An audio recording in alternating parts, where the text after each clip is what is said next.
বিভিন্ন সময়ে চরমোনাই ইসলামী আন্দোলন বাংলাদেশের আহ্বানে ঢাকায় মহাসমাবেশে যোগদান করেছি। তৎকালীন সময়ে ভাবতাম বিভিন্ন মিডিয়াগুলা সেই সমাবেশগুলোর মধ্যে লক্ষ লক্ষ জনতা এসে উপস্থিত হলেও আমরা দেখতাম মিডিয়াগুলা আসতো, কিন্তু সেই নিউজগুলা তারা সঠিকভাবে কভার করতো না।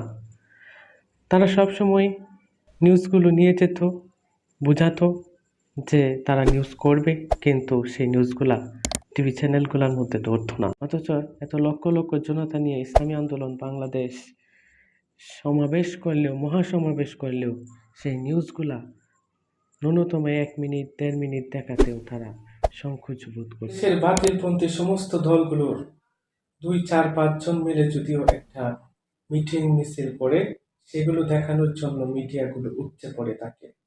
তার মানে কি এটাই বোঝা যায় ইসলামী আন্দোলন বাংলাদেশের যত নেতাকর্মী আছে তারা তাদেরকে টাকা দেয় না বলে এই সমস্ত সত্য নিউজগুলো তারা কভার করে না, আর যারা টাকা দিয়ে সেই সাংবাদিকদেরকে লালন পালন করে তাদের নিউজটা ছোট হলেও সারা দেশে ছড়িয়ে দেয়।